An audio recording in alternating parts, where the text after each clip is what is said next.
Welcome to My Precious Data, the podcast by Eddy Willems, where we explore the world of cybercrime and incidents affecting our society. In this series, we engage in conversations with Eddy Willems, security evangelist, globally recognized cybersecurity expert, and international keynote speaker.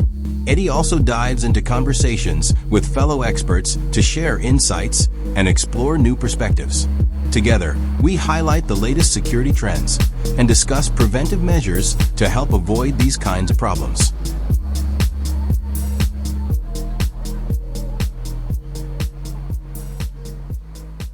Good morning, good evening, good night, or whenever you happen to be listening. Welcome to another episode of My Precious Data.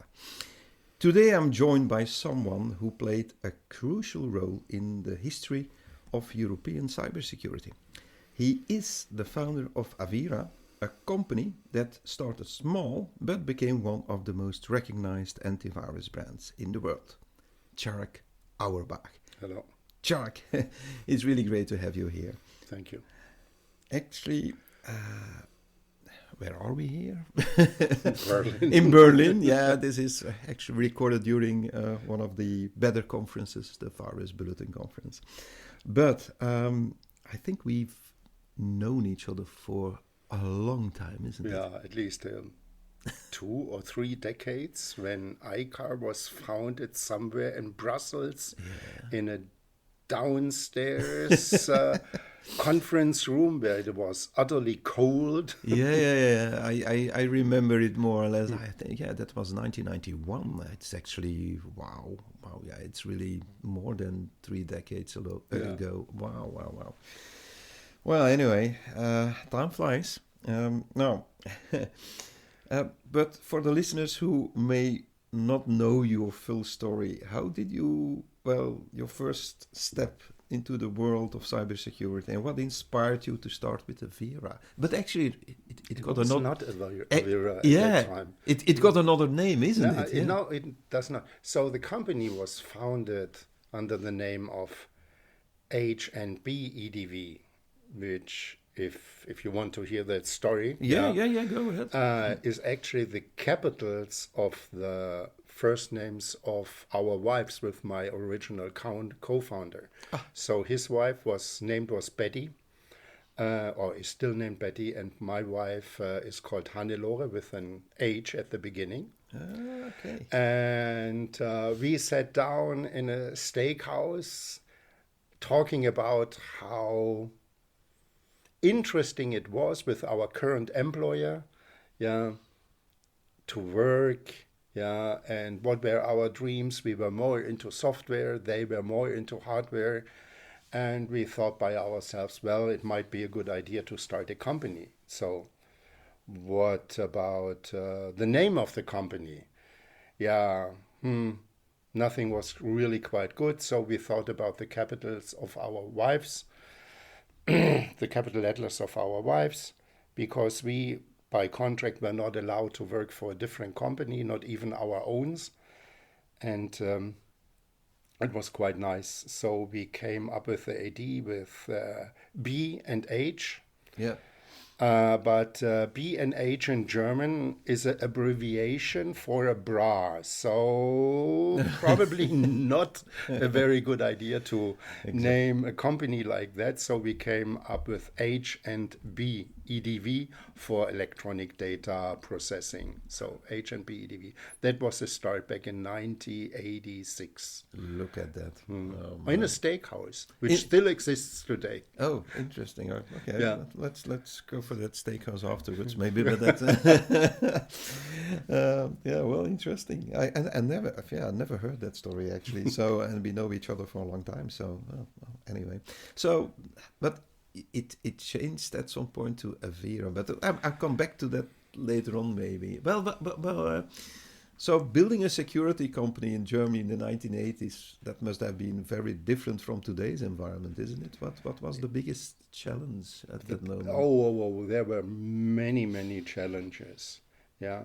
So the first one was, when we started the company, we were importing the software or software like not utilities, not an editor, and all these little nice products which a 22-year-old guy was getting sweat in his hands, reaching for the newest version of it. So that's where we started, but sooner or later we found out, well, that's not a profitable path into the long term. And along with a colleague who sent me the first virus as such, we tried to disassemble. Oh, he already disassembled it, and he was guiding me through the steps. And actually, that's a funny remark. The first version of Antivir, so that's the funny name in German, the very, very first version of Antivir was an 80-line Turbo Pascal program detecting exactly one virus. Yeah. And after that, we were at that time giving away shareware disks with free software. Uh-huh. And people started asking, okay, there is not only one virus. We heard about that virus XYZ in the news. And they were asking us, do you have updates? Yeah. So that's where we at that time realized, okay, maybe there's more to it. Yeah, exactly. So we were giving away that piece of software freely. But after that, it became somehow history. But that was a turning point, yeah. Oh, nice story. Do you remember the name of the virus? I think it was Blackjack, something like that. Yeah, but hey, naming names of viruses are irrelevant. Yeah, I know, but it's some of it has some kind of encryption, which was interesting, changing itself in memory. Oh, look at that! Yeah, exactly. But the name was changed at some point to Avira. That was later. That was so way later, I think. Yeah, you were asking about the challenges. Another challenge was, standing in front at 1996 in front of our employees and saying, well, it's going to be a tough month, but this was somehow also a turning point for us, and it was a very good year. Saying that, this is when I remembered, well, not going international, was probably a mistake, but it took me another 5 years to figure that out completely. Mm-hmm. And then I still remember that in the office, rainy, sunny afternoon, and the weather near Lake Constant is sometimes very foggy. Yeah, it makes your mind it consumes your mind. It is not a very good mood. Exactly. And I thought, well, we need for international expansion, we need a different name, because HNBEDV, HBEF, HNBEF, yeah. So it's a strange name. All the Air Americans, they always had trouble, to pronounce that name. And also, if you type in HNBEDV or H&BEDV in German, that's too strange. It's too strange, yeah. So I thought by myself, what about having a company name, where on the list of sorted programs within Windows, when you go to Start Programs, there's an alphabetically listed directory of products you have installed. Okay, it should be an A, just be on top, always visible. Yeah, then comes the VI for virus, VIR. Yeah, so makes sense. We have Avira. Okay, then I started to look for domain names starting with AVIR. Okay. So, and then I try to see Avira with an A at the end, Avira B, Avira C, Avira D. Yeah, but I found Avira was the most appealing one. Yeah. I acquired the domain, registered the trademark, and also acquired Avira.de for our biggest market at the time, Of course. German. So that's how Avira was started with our international expansion. Interesting story, actually. Of course, if I think a lot of listeners will know Avira as a very good antivirus brand. The best one, sure. So jumping now really in time to one of the last steps maybe, because now it's part of another brand, isn't it? Yeah, now it's called Gen Digital. Exactly. Part of Gen. Yeah, it's part of the big, big brand Gen now.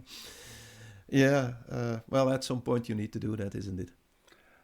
It was somehow a logical step, the sale of the company at that time. So, when was that again? Say 2020. Yeah. Within it, the sale took part in 2 steps. So, not going too much into details, I tried to somehow gift shares to my kids. Yeah. Being a proud father, having something, inheritance, Exactly. legacy and things like that.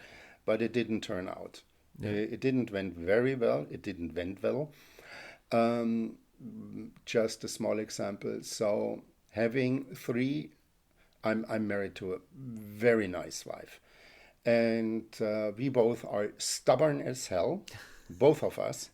And unfortunately, this stubbornness was also inherited into our kids. It was implanted. So the bad thing is when it came to management decisions or shareholder decisions at that time, that didn't work out. Yeah.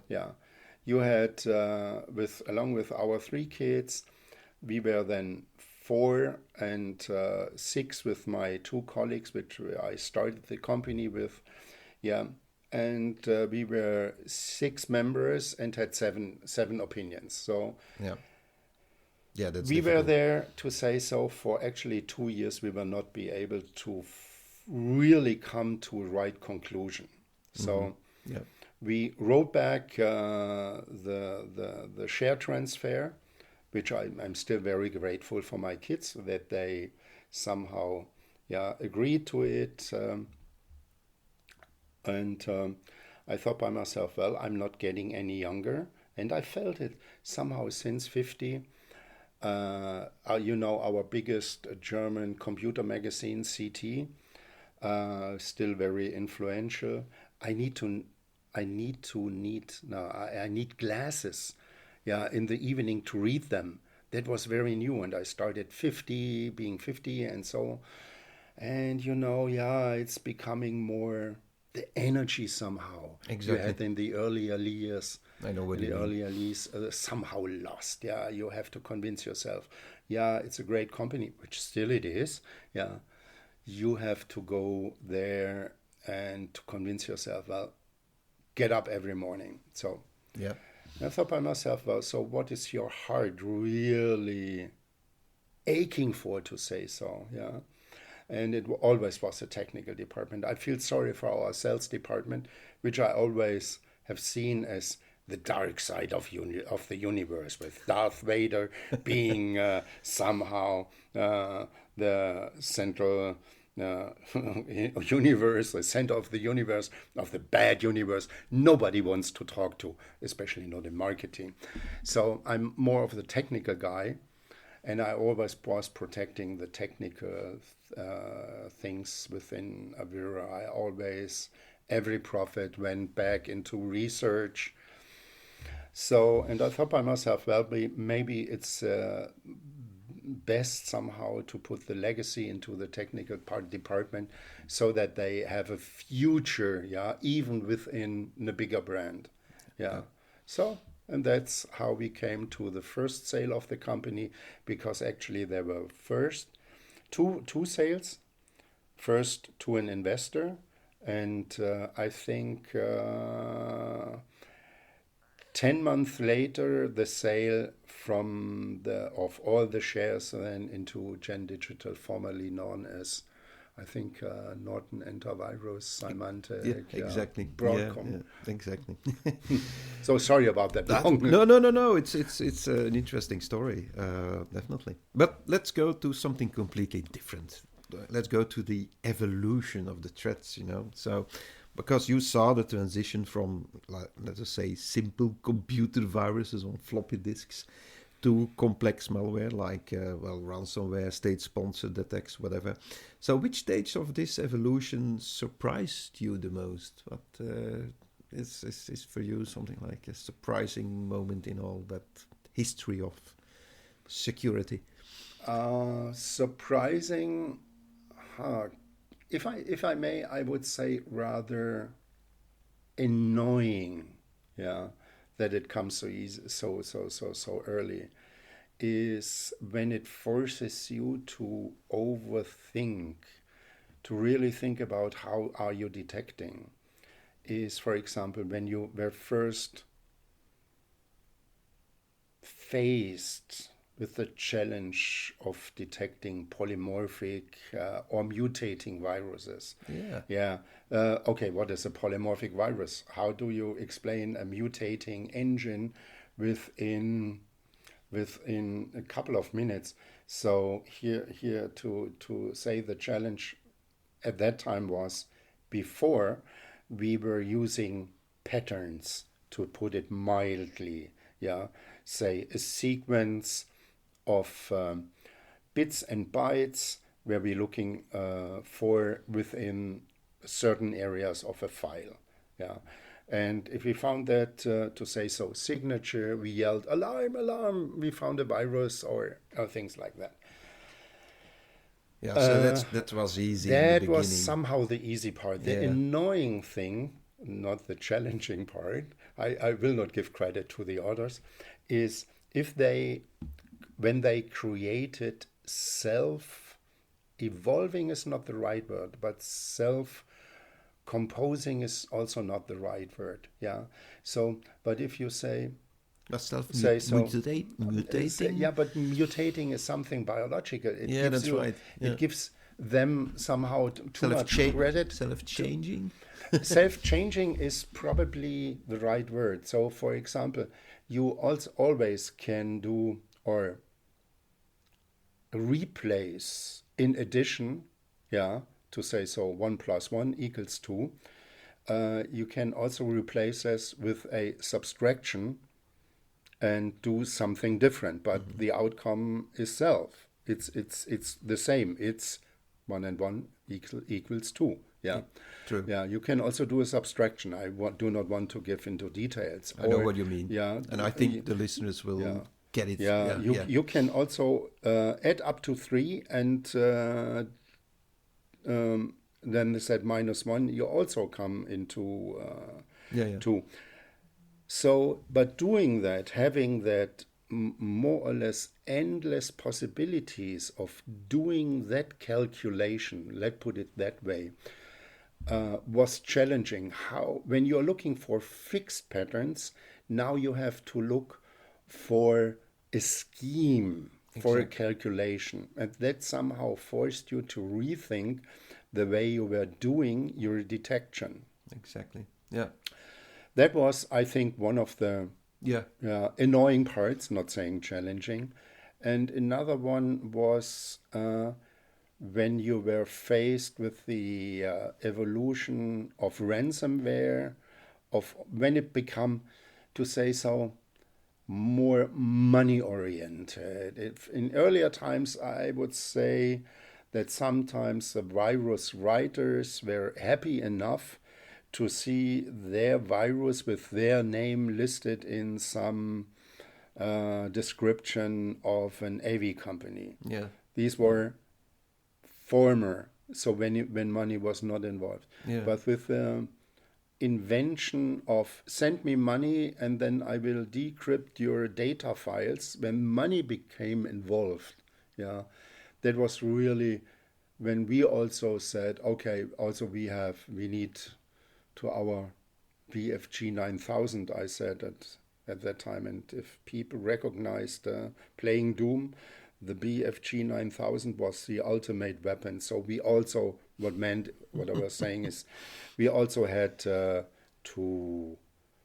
build up our ammo and do some things differently. Annoying, challenging, but more annoying because you have to invest so much money. Exactly. And now we are more or less in an ever-changing world, saying, we need to do it everything online. Which, by the way, funny, when we built our first company, our headquarter back in Tettnang in 2010, shortly after that, I sat together with our technical teams and were asking, hey, what about if we are being VDF-less, our virus description file where all the signatures and all the, to say so, the magic was stored when delivered to our customers or users.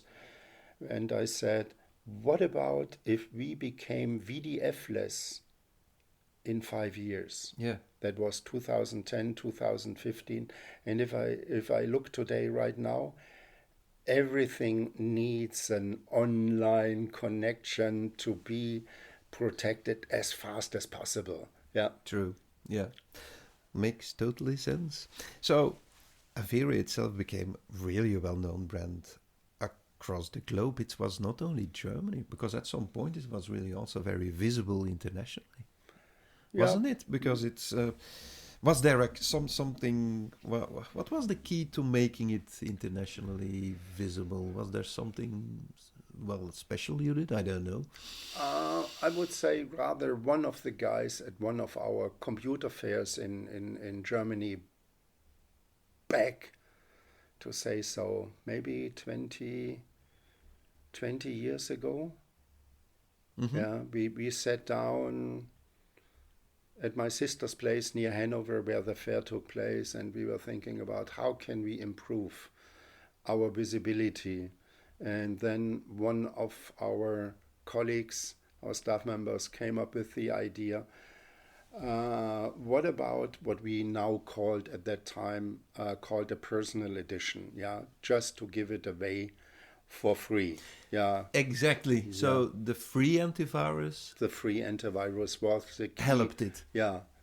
That was the key. Yeah. It killed us. It killed our somehow. No, it really put pressure on our money, because somehow having the servers and the bandwidth available at that time, was costing a lot of money. Yeah, but it was worth every penny. Yeah. So this free version was really the kicker who changed the game. It's an interesting. Okay, never thought about that, but anyway. So looking at today's world, so like AI, cloud, big data, whatever. What's your view on how these technologies are changing cybersecurity? It's a difficult one, isn't it? It's a very difficult one. Because it's maybe we are just on the start with AI and all that stuff. However, we already got AI built in our products. Every product already some kind of way. Every has that. I got it, Eddie. Maybe I'd like to give you an answer from two different angles. Okay. Let me first do the personal one. Okay. I'm happy not to be involved in that anymore, to be honest. And the second angle is hats off to all the people who are facing the threats from day to day. They have exploded somehow. Yeah, and you have to be a master within certain areas, and the areas somehow exploded. Yeah, it's not about having, to say so, a simple signature anymore, but right now you have to be behavior analytics in a network environment. Yeah, and AI becomes the next big annoyance, if I may call it so. True. Yeah. And saying, okay. And I think the industry also has to rethink, and we have to rethink about if the bad guys are using AI to create sophisticated threats, anomalies, whatever you call it, we should go to the same route and use also artificial intelligence, AI somehow, yeah, to combat these things. It's always a battle between, how's it called in English, cat and mouse, or Yeah, cat or and mouse game? the good and bad, The or good and- whatever, you know. Yeah, it's always. It's a cat and mouse game. Yeah, that's right. We might be the bigger cat, but the mice are very fast. Yeah. Yeah. Let's hope we are not lagging behind too much. That's always the problem. Isn't it? That's proven over the last, to say so, 30 years. We might be behind, but not that much. No, Yeah. that's also So you my, get surprised. You get annoyed by time. Yeah. Yeah, but that's also my opinion. I don't think really that we're really behind that far. Actually, we doing. I think the security industry does a good job. It does a very good job, but to be honest, we as an industry are usually not in front. We are always a little bit behind because hey, you cannot imagine what the bad guys are planning next. No, true. You can anticipate, But, but we have a lot of preventive yeah. measures, and we're building that in the products, but still, and there still is also always the human factor, of course. Yeah, I know it's difficult. Yeah, and but, if I may add here, seeing over the last 40 years almost, seeing companies begging for help. I have a nice saying: no backup, no mercy. Yeah. It's as simple as that. A working backup, might be the difference between, to say so, a day of work, restoring all the backups, or you being out of business completely. Yeah. True. It's as simple as that. Have backups. Yeah, and that's a simple but good answer in a lot of cases. Yeah. So let's have a look to memorable moments and challenges. So, without naming names, can you share one of the, let us say, most unusual or memorable incidents you experienced while running Avira? It could be anything, It could be a funny fact. Could be something with the virus. Could be, I don't know. Things to remember is, being truthful is not the right word. Being honest, being ethical, maybe being ethical. And I remember one point in time where I was persuaded by our sales guys to somehow implement something like an Ask toolbar. And if not all of your listeners do know what a toolbar is, back at that time it was a way to make money, because the toolbar companies were paying you as the security vendor to install a toolbar in your browser. But from an ethical point of view, it was probably not a good idea. And I still today think this was one of the worst decisions of my tenure as a CEO of Avira, to say yes, we do implement such a toolbar. It was really for making money, and and even I'm greedy. Yeah, I admit. And if you were told, you will be millionaires in 12 months. Yeah, and I gave into it. I said, but we weren't millionaires after 12 months. It turned out to be, our reputation of an ethical company was somehow destroyed by my decision. So that was, for me, one of the worst challenges or decisions I took. So you were not really proud about that one. Is there something you were really proud of? Because I suppose the opposite was also. Okay. Thank you for asking that very positive questions. Every day when I know it was my job to feed at least, to say so, 500 employees at the end, and you had millions of users who are relying on your detection capabilities.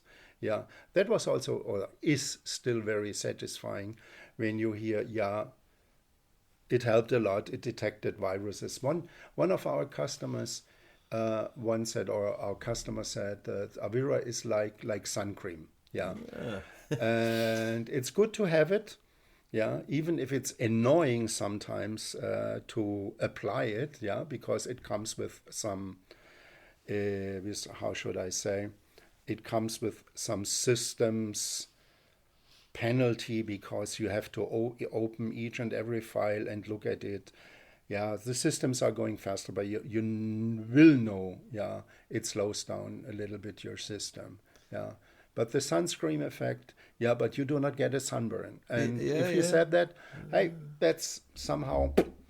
And another one, she said once, if you see the red umbrella, yeah, for all the Windows users, it's in the, how's it called, this tray.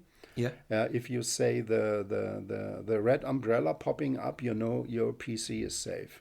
I think that was one of the best moments ever, where I felt somehow validated. Okay, that's why I was doing that job. Yeah, well, that with that sunscreen, I think that's a nice one. I think I will mention that in the description of the podcast. I think this I might never heard about something similar like this.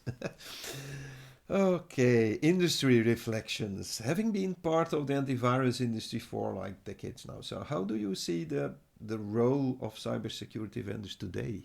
Because it's changed, isn't it? It's or not, or is it still the same? Oh, well, Eddie, that's a tough question because yes and no. Our role has changed, but the service remains the same. Okay. Does it somehow answer your question? Yes, but we are still serving our customers with an ever-changing need of security. Yeah, true. Do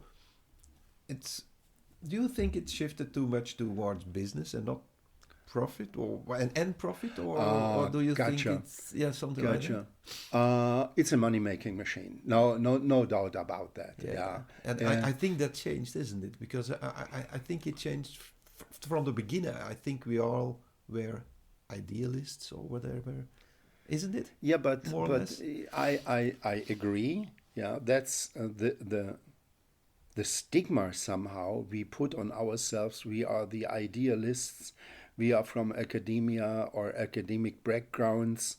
Yeah, but in the end, yeah, somebody has to pay the bill. That's also true. It was always about money.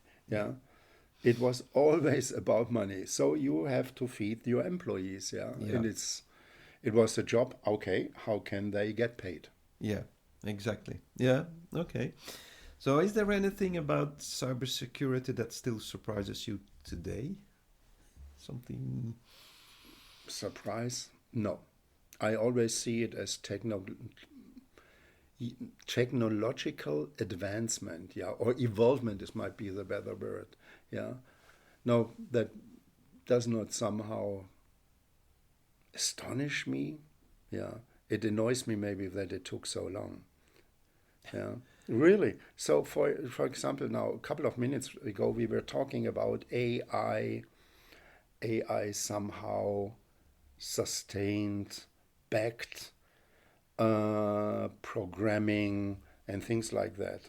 Why does it take us as the industry so long to incorporate, to have these technologies within our departments or within our products? Yeah, why does it take so long to have a real nice technology which might help? Yeah, with all the bells and whistles, yeah, which it comes along, but then to have to say, why does it take us so long to implement that? It is money-wise a disaster, probably in the beginning, yeah, because you have to invest so much into that AI stuff, yeah. But in the long run, it will help you, yeah. True. and always having the CFO on your side. Yeah, and then say, Mr. Auerbach, yeah, it's a little bit challenging. We're a little bit tight on budget. Yeah, maybe thinking not so much about short-term shareholder value, but thinking more about long-term shareholder value. Exactly. No, sorry about that. Yeah, no. So if you had the chance, would you start Avira all over again today? Yeah. Oh, absolutely. But today, okay, with the knowledge from today, me being 40 years younger, sorry, I would say absolutely yes. Exactly. Yeah. I would try to not to do the mistakes I had done or I have done, but more. But then I would do different mistakes. Yeah, but definitely I would do it again. Yeah. Absolutely. Yeah. It is so much fun. Yeah. One other thing which comes to my mind at this moment, I think also, I've heard it yesterday as well, I think trust is also one of the most important factors in the industry, isn't it? I think, yeah, you're right. And this is one, and this somehow aligns with what you said about the idealistic point of view of the industry in the early beginning. Yeah. The trust within the technical department once you know each other. Yeah. And I think this is very, very, very special into the industry as such. If you happen to know the people, it helps in the long run your users and your customers. We created, for example, a distribution list for very fast emerging viruses, yeah, just to give us a heads up. So if I may say so, if a company 6 hours ahead of us, east of us, I do not know if it's politically okay to name the company, which is now banned more or less all over Europe and the US, and they giving us a heads up. Hey, that's what we have seen. When we have seen something, giving a heads up to our colleagues, yeah, and friends in the industry in the US. They did the same for the guys and friends they have in the, to say so, Asian region and so on, and it goes around the world. So we helped each other really by sharing, yeah, informing us now. That I've observed this idealistic, this trust relationship that has faded a little bit into the background. Yeah, that's what I really think is missing from today. Oh, it's missing. Yeah. That's what you. Okay, that's. It's still there. Yeah, it's still but there, not to the certain extent as it was. As it was. As so, it for was example, to be, yeah. how yeah. I remember once talking about when you had a challenge, yeah, about detecting X, Y, Z, yeah, that you can openly discuss within your trusted circle of friends here. Yeah, what about this? He is doing this strange thing. How did you cope with that? How did you challenge that? How did you come to a solution to that? Yeah, and that free somehow advice, that level of connection somehow, because it's more now business oriented and every secret somehow can also be used, yeah. As a marketing bullet point. So we are detecting X, Y, Z because of A, B, and C. Yeah, that's taking over, and that's So it's sad. Yeah, so we have shared a lot. We're still sharing a lot, but it's less. Or it's going in the wrong direction, maybe a little bit, or a different direction. A different direction is a maybe different direction. Yeah. That's a possible twist. And talking about the twist, we are nearly at the end of the whole thing over here. Well, we call it the $1 million question or €1 million question, you know. If you could ask me a question, what would you ask me at this moment?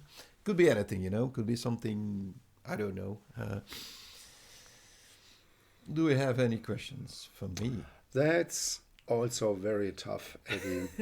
Yeah, I've seen you as a very professional and successful, guy representing brands, And I always thought by myself, how, Eddy, how on earth do you become so successful representing brands? Okay. What is your secret? What's your hidden gem, to say so? Well, there isn't a hidden secret for that, and the only thing that I can say, it's coming from my heart, you know. And not everybody can say that. Mm-hmm. There is way too much business involved in everything. Mm-hmm. And for me, you know, I just like to do it, and it's spontaneous. I even have a little bit tears in my eyes if I say it. And that's it. Mm-hmm. That's just it. Okay, people can't see me, which is a good thing now. But anyway, so actually that is the trick, you know. It's not the trick, it's being yourself. And I think that's... being honest, truthful, exactly that, Exactly, that's it, So, do you think we'll see each other again, you know? Maybe at another conference or whatever, or... Probably, but also, to be honest, from a personal point of view, now that I turned 68, I'm asking myself, what I want to do in my life? I'm still married to that lovely woman I adore, and who gave me 3 childs, and now in turn we have 4 grandkids, and I really think in my life, okay, what's important right now except health? Health is always important, And I think by myself, well, being part of that industry, to be honest, was nice. But I think here today, this attendance to this VB conference will probably be my last. Okay. Well, it's good that we do the podcast now, because otherwise, oh my God, otherwise we should have done it through Zoom or through Teams or whatever, you know, which is still, of course, possible. So, but anyway, this is